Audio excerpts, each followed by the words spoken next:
Olá, meus irmãos. Hoje a nossa meditação está no Evangelho de João, capítulo 14, do verso 1 ao verso 6. E diz assim a palavra do Senhor: Não se turbe o vosso coração. Credes em Deus, crede também em mim. Na casa de meu Pai há muitas moradas. Se assim não fora, eu vos teria dito, pois vou preparar-vos lugar. E quando eu for e vos preparar lugar, voltarei e vos receberei para mim mesmo, para que, onde eu estou, estejais vós também. E vós sabeis o caminho para onde eu vou. Disse-lhe Tomé: Senhor, não sabemos para onde vais. Como saber o caminho? Respondeu-lhe Jesus: Eu sou o caminho e a verdade e a vida. Ninguém vem ao Pai senão por mim. Irmãos, esse texto ele vem demonstrar uma fraqueza do nosso coração. Essa fraqueza é o temor. Nós somos sempre tentados a abalar o nosso coração por aquilo que desestabiliza a nossa vida. Geralmente, quando nós perdemos o controle, quando não temos mais como conduzir aquilo que planejamos, isso obviamente vai fazer com que o nosso coração se abale e a gente perca a paz. Veja que estas palavras de Cristo, elas vêm exatamente ao encontro disto. Na verdade, o Senhor aqui ele vai mostrar como nós devemos ter uma vida de paz, como nós devemos ter uma vida de tranquilidade e como os impropérios, as indecisões, os abalos da vida não podem e nem devem abalar o nosso coração. Nós devemos permanecer em paz. É claro que o Senhor Jesus conhecia o coração dos discípulos e sabia que eles iriam passar por um momento muito difícil. Tanto que na sua morte e depois sepultamento, eles ficam enclausurados ali, temerosos, sem paz, totalmente desanimados. É quando o Senhor Jesus ele entra naquela sala depois da ressurreição e diz: paz seja convosco.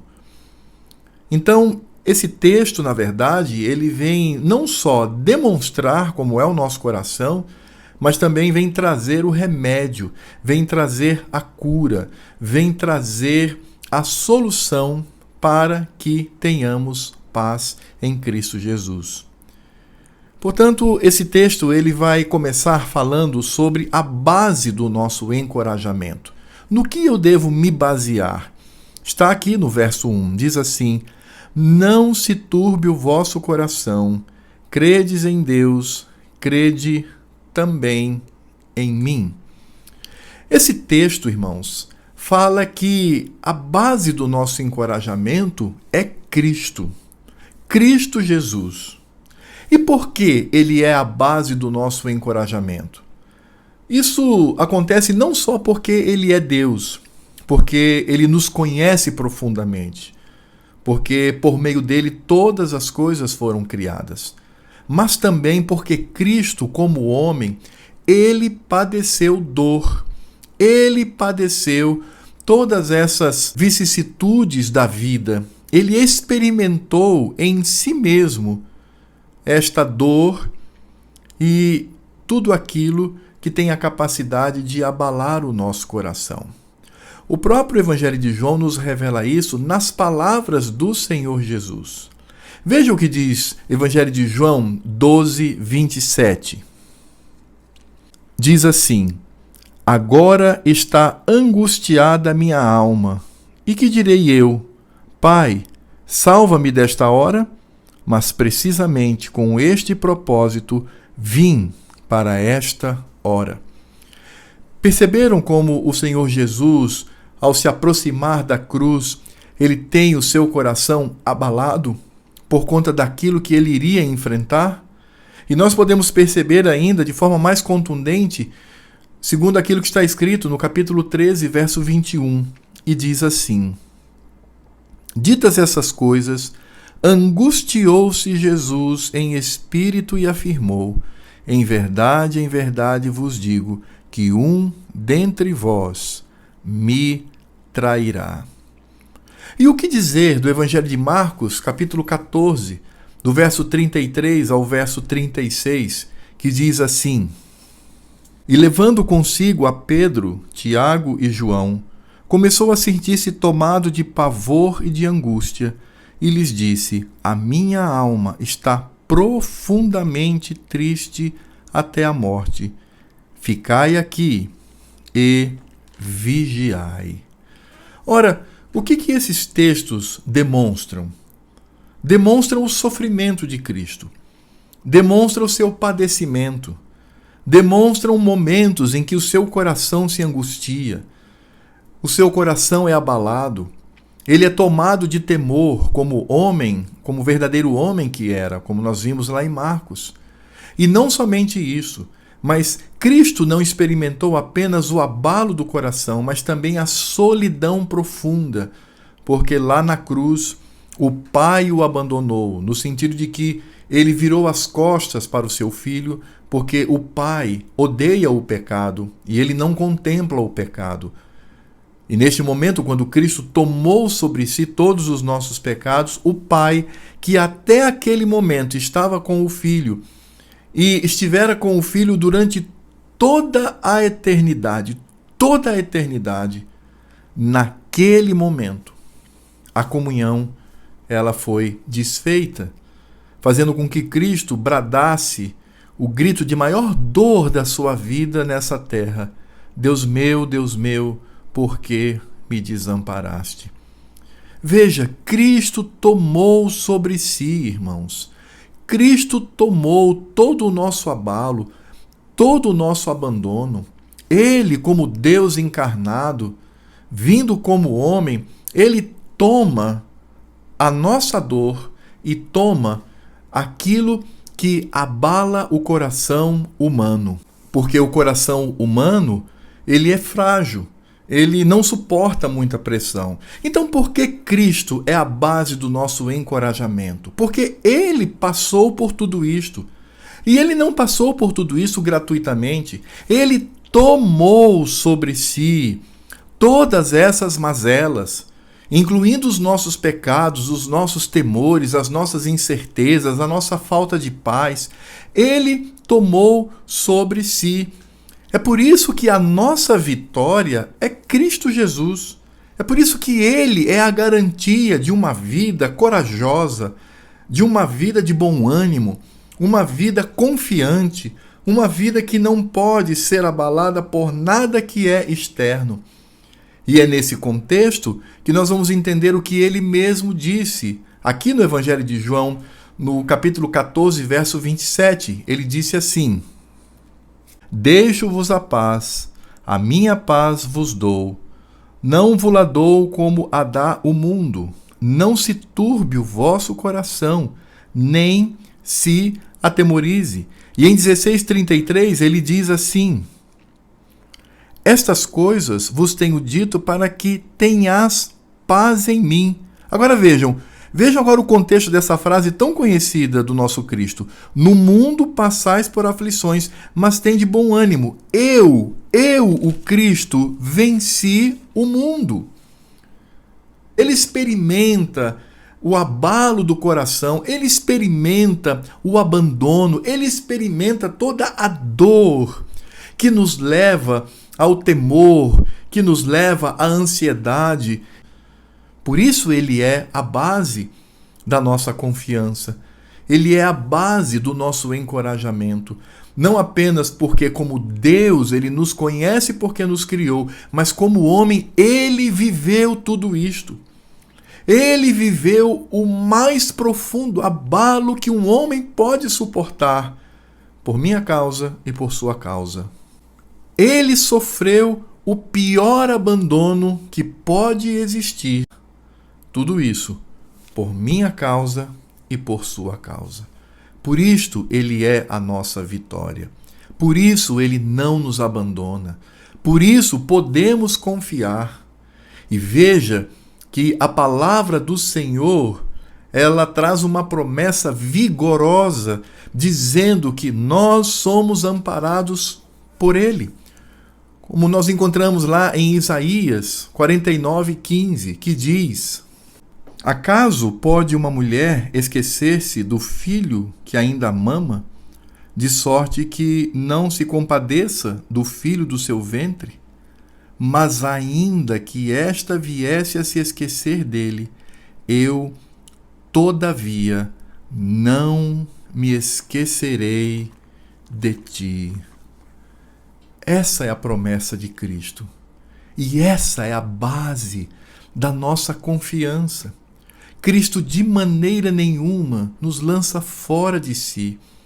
Ele é aquele que sabe o que é padecer, sabe a dor do abandono, de situações de grande perigo, de grande humilhação, de grande dor. E ele passa tudo isso para que nós tenhamos confiança. Por isso ele diz: no mundo vocês vão passar por problemas, mas coragem, olhem para mim, estejam em mim, eu venci o mundo. E é muito interessante, sabe, irmãos e irmãs, que diante desta promessa do Senhor, onde todo o trabalho é dele, o trabalho de manter o nosso coração seguro, porque ele foi abalado em seu coração, manter o nosso coração em paz pela presença dele conosco, porque ele foi abandonado, o que cabe a nós é somente ter fé. Não é isso que diz o verso? Não se turbe o vosso coração. E por que não deve turbar o nosso coração? Porque nós, de fato, temos a Cristo que padeceu por nós. Mas em seguida, o verso diz assim: credes em Deus, crede também em mim. O que requer de nós, segundo a palavra do nosso Cristo, é fé, é confiar, é acreditar, é crer que Ele está conosco, é crer que em momentos de turbulência podemos ter a paz no coração, porque sabemos que essa paz não é ausência de batalha, nem ausência de problemas, mas é ter a paz serena no coração diante dos problemas da vida. E é por isso então que o Senhor Jesus, ele se coloca como a base desse encorajamento que nós temos. Mas isso também, queridos, acontece por conta da sua obra por nós. Então não é só a pessoa de Cristo que vivenciou tantas dores para que tivéssemos segurança, mas a obra de Cristo, além da sua pessoa, a obra de Cristo também é a nossa garantia. Versos de 2 a 4, diz assim: na casa de meu pai há muitas moradas, se assim não fora, eu vou-lhe teria dito, pois vou preparar-vos lugar, e quando eu for e vos preparar lugar, voltarei e vos receberei para mim mesmo, para que onde eu estou estejais vós também, e vós sabeis o caminho para onde eu vou. Ora, o que Cristo está dizendo aqui é algo tão precioso, porque ele está dizendo para os seus discípulos: olha, eu vou me ausentar agora. Os discípulos estavam ali, mais ou menos 3 anos na sua companhia, mas ele olha para todos eles, naquele momento em que haveria um grande abalo no coração e na mente daqueles homens. Cristo diz assim: eu vou me ausentar um pouco, mas eu vou fazer isto, porque eu vou preparar lugar para vocês nas mansões celestiais. Veja que a expressão de Cristo diz assim: na casa de meu pai há muitas moradas. Então, Cristo não está dizendo que iria construir uma casa. Não, essa casa já existe desde a eternidade. Desde o momento em que o Senhor Deus, na eternidade, antes de todas as coisas, escolheu os seus filhos. Já está lá, está prontinha. O que Cristo está dizendo é que ele agora vai na frente e ele vai preparar lugar. Ele vai ali estabelecer a nossa herança. Ele vai estabelecer aquilo que de fato receberemos como prêmio pela sua morte na cruz do Calvário. Então, entendemos claramente que antes de irmos, Cristo foi primeiro. Cristo adentrou ali, após a morte e ressurreição, ele adentrou os palácios celestiais. E é por isso que eu gosto tanto, irmãos, tanto do Salmo 24, do verso 7 ao verso 10, que diz assim: Levantai, ó portas, as vossas cabeças, levantai-vos, ó portais eternos, para que entre o Rei da Glória. Quem é o Rei da Glória? O Senhor, forte e poderoso, o Senhor, poderoso nas batalhas. Levantai, ó portas, as vossas cabeças, levantai-vos, ó portais eternos, para que entre o Rei da Glória. Quem é esse Rei da Glória? O Senhor dos Exércitos. Ele é o Rei da Glória. Cristo é o Rei da Glória. Ele é o Senhor sobre todas as coisas. Então, quando Cristo, ele ressuscita, passa ali alguns dias com seus discípulos, quando ele vai aos céus, então os portais celestiais, os portais da mansão, do palácio de Deus, do grande trono, ele se abre para a entrada do Filho do Homem, ele se abre para a entrada de Cristo. Portais, estejam atentos, este é um momento sublime, é a entrada do Rei, é a entrada do Todo-Poderoso, aquele que vai caminhar em direção ao trono, ao lado de Deus Pai, e vai se assentar, porque ele conquistou para si todas as coisas, ele venceu todas as coisas. É nesse sentido que Cristo vai preparar lugar para nós. Não que ele vá construir, já está construído. O palácio do Senhor já está ali. Os portais eternos já existem. Ele agora entra também como homem, como encarnado, e ele como todo vitorioso, o Deus poderoso, ele entra, e quando ele entra, ele prepara lugar para os seus. Sim, meus irmãos, a nossa maior herança não está nessa terra. A nossa maior confiança e alegria não está aqui neste mundo, mas está nos portais eternos.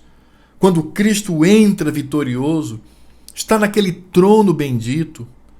E nós precisamos entender que essa vivência é uma vivência que só pode ocorrer por causa da obra de Cristo na nossa vida.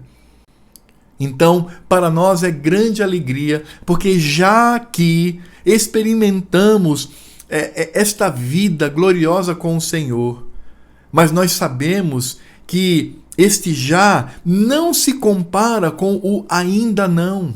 Não se compara com a eternidade, não se compara com aquilo que nos aguarda.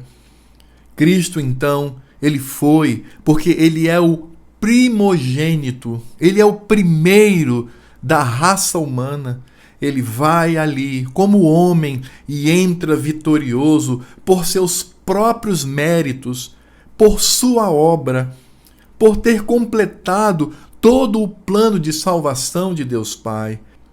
Então, quando Cristo diz, eu vou primeiro, eu vou preparar lugar para vocês, porque vocês vão de adentrar com a cabeça erguida, vocês vão adentrar sem medo, vocês vão adentrar sem pavor, porque os seus pecados foram todos perdoados, todas as mazelas foram colocadas sobre o Cordeiro de Deus. E aí entraremos triunfantes, sabendo que a vitória não é nossa, porque nós somos pecadores miseráveis, somos ínfimos. Não houve nada na nossa vida que pudesse despertar o Senhor Deus para essa obra maravilhosa em nós. Foi puro ato de amor. Então, nós entraremos. Ah, meu irmão, você que tem aí 7 anos de idade, 10 anos de idade, 12, 15, 25, 30, 45, 50, 60, 70, 80, 90, está quase chegando aos 100 anos. Não se esqueça, Cristo já preparou um lugar para você. Você possui um lugar nas mansões celestiais. Você não vai morar na sarjeta. Você não vai morar na calçada. Você vai morar nos palácios do Senhor Deus. Nós estaremos na corte de Cristo, do Cordeiro, que é o Todo-Poderoso. Por isso a nossa confiança se estabelece exatamente na obra de Cristo por nós. E o que nos cabe? É o que está aqui no verso 4. E vós sabeis o caminho para onde eu vou. Vocês conhecem. E como nós conhecemos? Pela fé. Nada podemos fazer. Nada podemos acrescentar. Nada em nós pode agradar ao Senhor, a não ser que Cristo venha em nós, habite a nossa vida com o seu Espírito Santo, para que possamos, nesta condição, agradar ao Pai. Cristo, como nós vimos, que sofreu a nossa dor, que padeceu o nosso abandono, Cristo, que morreu a nossa morte, Cristo que ressuscitou a nossa ressurreição, Cristo que adentrou os portais celestes como o todo vitorioso, concedendo a nós também vitórias. O que se requer de nós? Fé, crer, acreditar em Cristo, acreditar que a sua palavra é verdadeira. E assim, quando percebemos que a base do nosso encorajamento é o próprio Cristo e que a sua obra por nós concede esse deslumbre pela fé daquilo que nos aguarda, nós podemos concluir dizendo que a nossa confiança são os ministérios de Cristo. Versos 5 e 6 diz assim: Disse-lhe Tomé: Senhor, não sabemos para onde vais.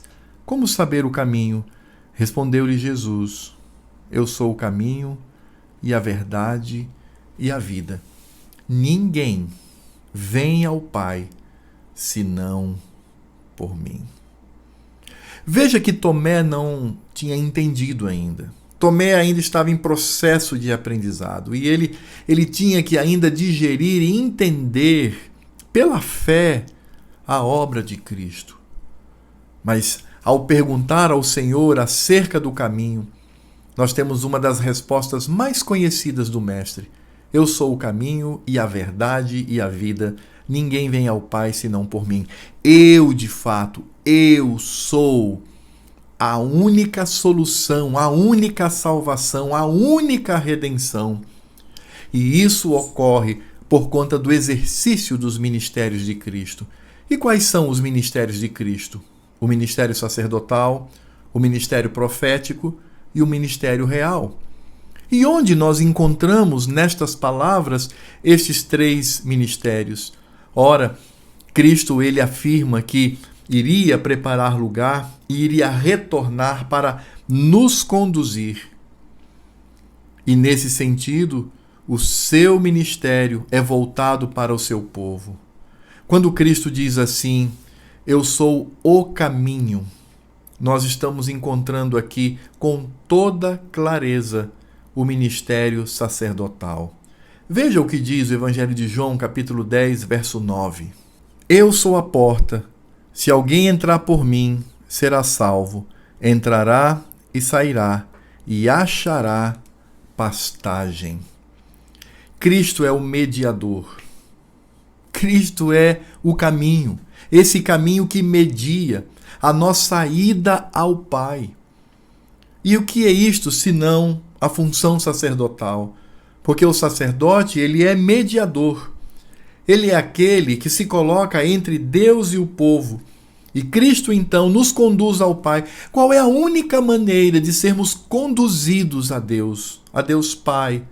Por meio do sumo sacerdote, do grande sacerdote que é Cristo, aquele que se fez cordeiro para morrer por nós e aquele que atua como sacerdote, dando-nos este acesso ao Santo dos Santos e este acesso ao Deus Todo-Poderoso. Por isto, podemos estar na presença de Deus Pai, até mesmo na presença toda especial, quando nós, por exemplo, celebramos o culto solene no dia do Senhor e não temos medo de que o Pai venha nos matar, venha nos ferir por ira, porque nós estamos na sua presença por Cristo, porque Ele é o caminho, a única maneira de se achegar ao Pai com tranquilidade, paz e segurança é por meio do sumo sacerdote, o Cristo Todo-Poderoso. Mas ele também é profeta, por isso ele diz: eu sou o caminho, sacerdote, eu sou a verdade. Que verdade é esta? É a verdade do Evangelho, é a verdade do que nos foi revelado. Cristo, de fato, é a palavra de Deus, a palavra revelada. Ele é a verdade do Senhor, a verdade de Deus para nós. E nós podemos confiar, porque não há nele nenhum engano, não há nele nenhum distúrbio, não há nada nele que venha se configurar mentira. Tudo é verdadeiro. E a expressão da verdade é Cristo. E essa expressão da verdade se dá pela sua palavra. Por isso, Cristo, ao exercer o seu ministério profético sobre nós, ele nos coloca diante da verdade do Evangelho. É por isso que quando nós ouvimos a sua palavra, é por isso que quando nós lemos a sua palavra, nós entendemos, porque o seu Espírito Santo, o Espírito de Cristo que está em nós, este Espírito nos conduz ao entendimento. E o exercício do ministério de Cristo como profeta é justamente para que tenhamos acesso e compreendamos a verdade do Evangelho. Mas, em último lugar, o Senhor Jesus diz: eu sou o caminho, sacerdote, a verdade, profeta, e a vida, rei. Por que a vida está relacionada ao rei? Porque Cristo, como rei, ele conquistou essa vida. Ele superou a morte. Ele venceu a morte. A morte é o último grande inimigo que nós venceremos em Cristo Jesus. Porque nele, quando ele vier, nós poderemos cantar: onde está, ó morte, a tua vitória? Onde está, ó morte, o teu aguilhão? Onde está o teu ferrão? E nós zombaremos deste grande inimigo que hoje nos assola e hoje nos flagela. Nós, nesse ano de 2020, nós vivemos esta pandemia mundial do coronavírus. E apesar desse vírus não ser tão perigoso e nem tão mortal, mas ainda assim, vidas são ceifadas. E muitos estão se resguardando porque estão com medo de morrer. Porque a morte, ela de fato gera no ser humano medo e insegurança. Mas para nós não. Para nós é tranquilo, porque sabemos o destino da morte, sabemos o que o Senhor determinou para ela. E Cristo conquistou isto como um rei poderoso, um rei que vai para a guerra e vence a batalha, e esta batalha também é a nossa batalha, portanto, a vitória de Cristo é a nossa vitória. Por isso Paulo diz: somos mais que vencedores. Cristo, como Rei, conquistou esta vida para nós. Então, não temos o que temer. E ao olharmos para este ministério triplo de Cristo, vamos também descobrir os elementos que mais causam pânico na vida das pessoas. Quando ele diz: eu sou o caminho, se colocando como mediador, qual é o grande temor do ser humano? É se perder. É estar perdido. É não ter rumo. É não ter alvo. É não saber para onde vai.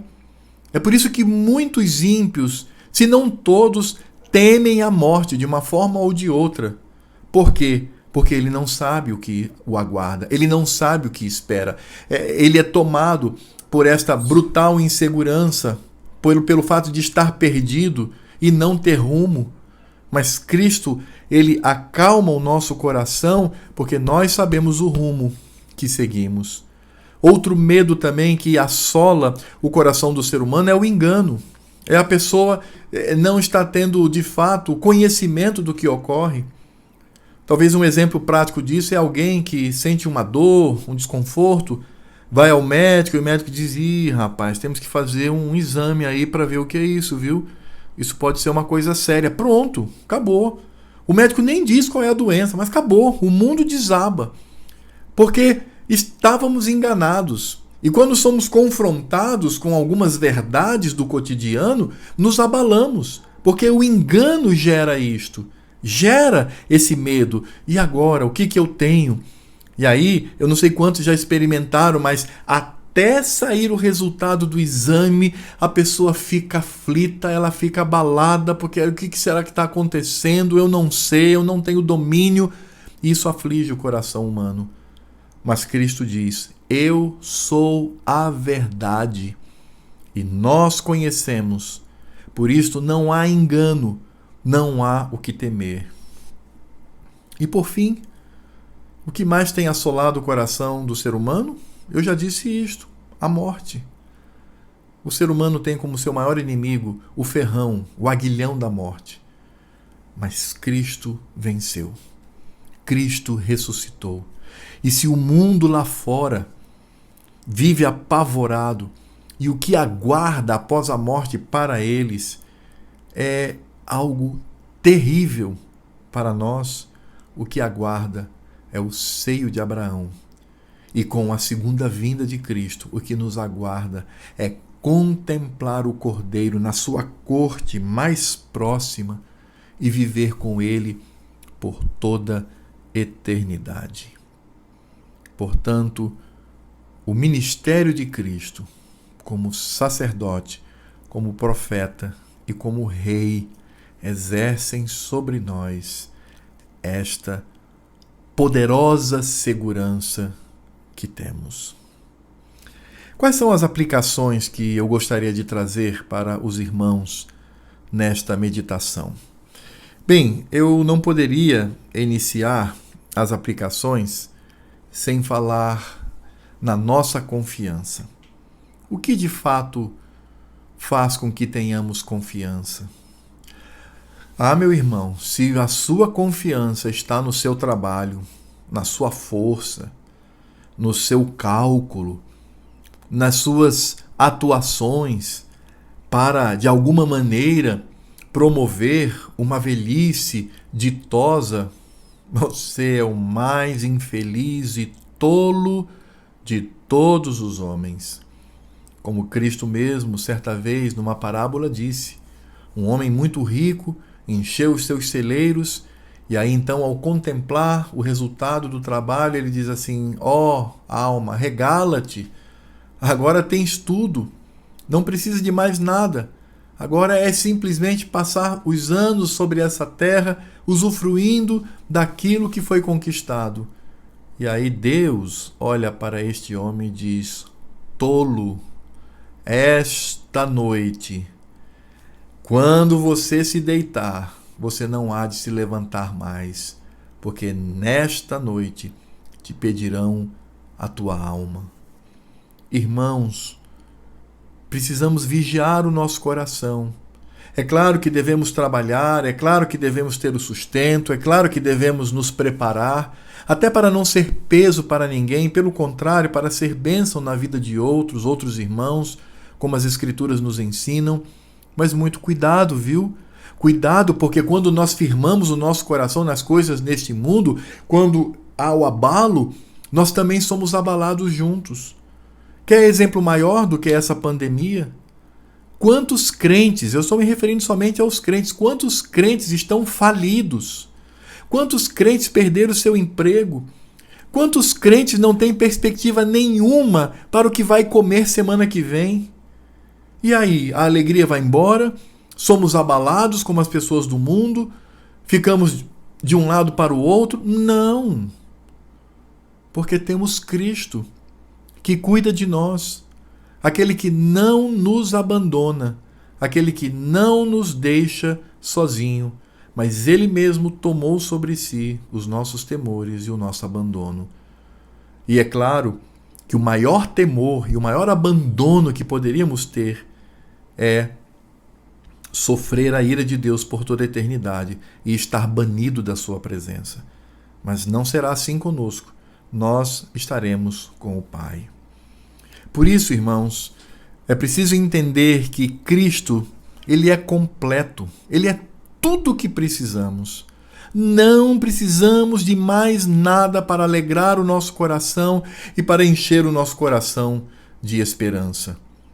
É por isso que tudo que temos e fazemos deve ser para a glória de Cristo. Eu tenho uma esposa que amo, eu tenho um esposo que amo, para a glória de Cristo. Eu tenho filhos amados que eu amo profundamente, para a glória de Cristo. Eu tenho irmãos em Cristo que são preciosos, são queridos demais, para a glória de Cristo.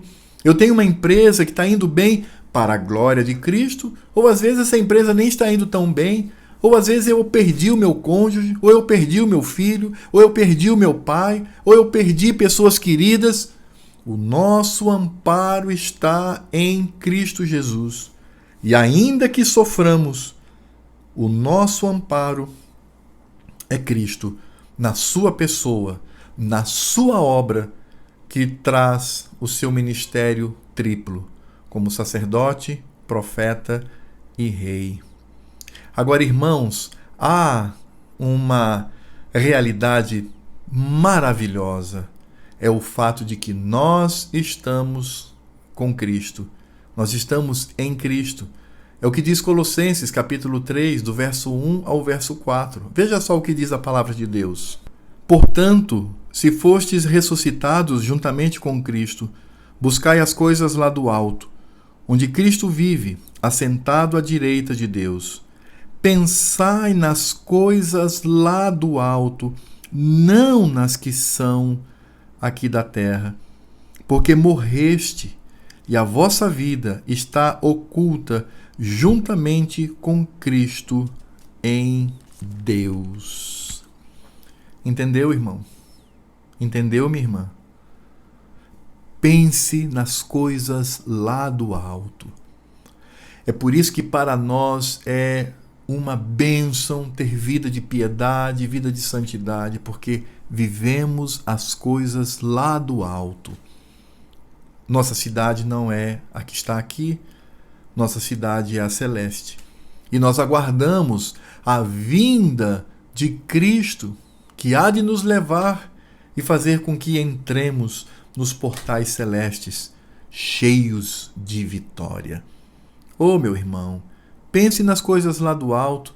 É claro que aqui devemos nos planejar, trabalhar, viver, nos proteger, claro, mas pense nas coisas lá do alto. Pense que você estará por toda a eternidade com Cristo e mais. Lá no céu, vamos reencontrar os nossos entes queridos que já se foram. Não só aqueles que conhecemos. Quantas pessoas já perderam pais, mães, irmãos, cônjuge, crentes? Estão lá no seio de Abraão. Naquele dia vamos abraçá-los, reconhecê-los e abraçá-los profundamente, dizendo: que saudade, meu querido. Agora estamos juntos por toda a eternidade. Mas também teremos o privilégio de conhecer tantos irmãos queridos, nossos pais do passado, Noé, Abraão, Sete, Adão. Conheceremos homens e mulheres de Deus que tiveram a sua trajetória neste caminho bendito, em Cristo Jesus, tiveram a sua vida no Cordeiro de Deus. Irmãos, pense nas coisas lá do alto, pense no que o aguarda, pense nos muitos abraços que você dará, os muitos beijos. Pense que você estará contemplando o Deus triuno e poderá abraçar os pés de Cristo, beijá-lo e agradecer profundamente por esta obra bendita. Por isso, há uma palavra pastoral importante aqui também. Para aqueles que se afastam do Senhor, para aqueles que não levam em consideração a sua vida com Cristo, Ah, meus irmãos, cuidado, cuidado. Aquele que se afasta de Cristo deve voltar imediatamente para Ele. E aquele que ainda não teve o seu coração convertido, que não nasceu de novo, precisa correr para a cruz do Calvário, porque senão nada te espera, nada te sustenta, a não ser o abalo, o medo, o pavor e a solidão, o abandono. Você quer isto para a sua vida? Então corra para Cristo. Ele é o caminho, Ele é a verdade e Ele é a vida. Corra para Cristo. Tenha comunhão com Ele para que você experimente esta vida de vitória, ainda que abalado pelas circunstâncias deste mundo, mas tendo a salvação bendita e a grande vitória do Senhor sobre si. E quanto ao crente? Ah, o crente, ele tem a sua peregrinação aqui nessa terra. Quantos momentos o nosso coração não é abalado, quantos momentos não passamos por situações que querem de alguma forma roubar a paz do nosso coração. Mas é por isso que eu gosto muito do Salmo 42 e do Salmo número 43.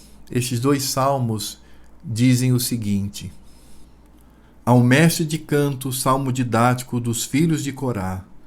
Como suspira a corça pelas correntes das águas, assim por ti, ó Deus, suspira minha alma. A minha alma tem sede de Deus, do Deus vivo. Quando irei e me verei perante a face de Deus? As minhas lágrimas têm sido meu alimento dia e noite, enquanto me dizem continuamente: o teu Deus, onde está? Lembro-me destas coisas, e dentro de mim se me derrama a alma, de como passava eu com a multidão de povo e os guiava em procissão à casa de Deus, entre gritos de alegria e louvor, multidão em festa. Por que estás abatido, ó minha alma? Por que te perturbas dentro de mim? Espera em Deus, pois ainda o louvarei, a Ele, meu auxílio e Deus meu. Sinto abatida dentro de mim a minha alma. Lembro-me, portanto, de ti nas terras do Jordão e no monte Hermon e no outeiro de Mizar. Um abismo chama outro abismo. O fragor das tuas catadupas, todas as tuas ondas e vagas passaram sobre mim. Contudo, o Senhor durante o dia me concede a sua misericórdia, e à noite comigo está o seu cântico, uma oração ao Deus da minha vida. Digo a Deus, minha rocha: por que te olvidaste de mim? Por que hei de andar eu lamentando sob a pressão dos meus inimigos? Esmigalham-se-me os ossos, quando os meus adversários me insultam, dizendo: o teu Deus, onde está? Por que estás abatido, ó minha alma? Por que te perturbas dentro de mim? Espera em Deus, pois ainda o louvarei, a Ele meu auxílio e Deus meu. Faz-me justiça, ó Deus, e pleiteia minha causa contra a nação contenciosa. Livra-me do homem fraudulento e injusto, pois tu és o Deus da minha fortaleza. Por que me rejeitas? Porque hei de andar eu lamentando sobre a opressão dos meus inimigos? Envia a tua luz e a tua verdade para que me guiem e me levem ao teu santo monte e aos teus tabernáculos. Então irei ao altar de Deus que é a minha grande alegria. Ao som da harpa eu te louvarei, ó Deus, Deus meu. Por que estás abatido, ó minha alma? Por que te perturbas dentro de mim?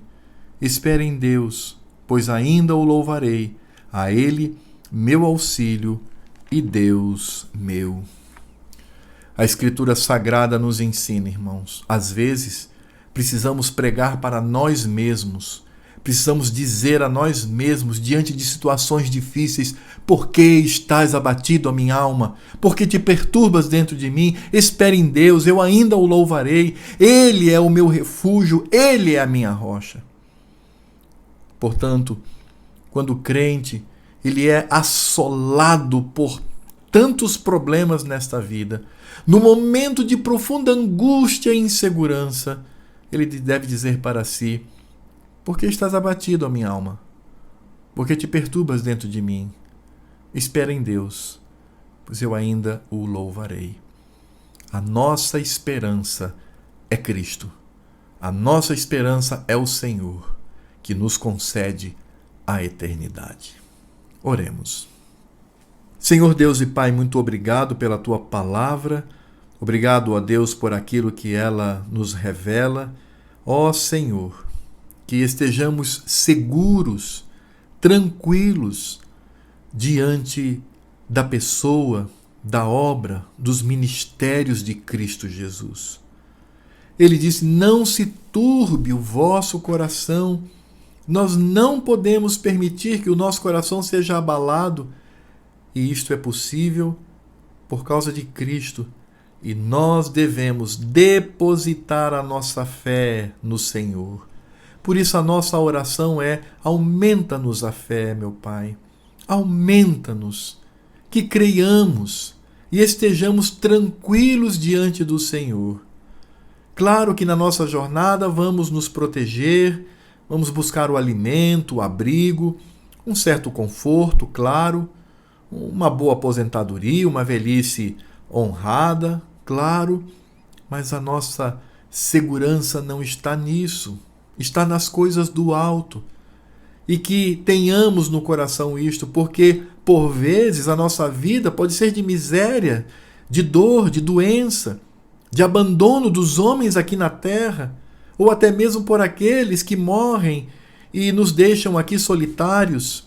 Às vezes nos sentimos sós, nem a família e por vezes nem a igreja, ela consegue preencher o meu coração. Mas, ó Senhor, Tu estás conosco. Tu estás conosco. Ainda que andemos pelo vale da sombra da morte, não precisamos temer mal nenhum, porque Tu estás conosco. Ó Senhor, ó Cristo amado, obrigado por esta bendita companhia. E o meu desejo sincero é que o Teu povo creia nisto, que o Teu povo, ó Deus, sendo quebrantado e edificado pela Tua palavra bendita, acredite, creia que o Senhor está conosco. O que temer? A Tua palavra mesmo diz: se o Senhor é por nós, quem será contra nós? Dá-nos esta segurança. Assim como eu também te peço, meu Deus, converte o coração endurecido de muitas pessoas que até frequentam a igreja, mas ainda não experimentaram esta confiança.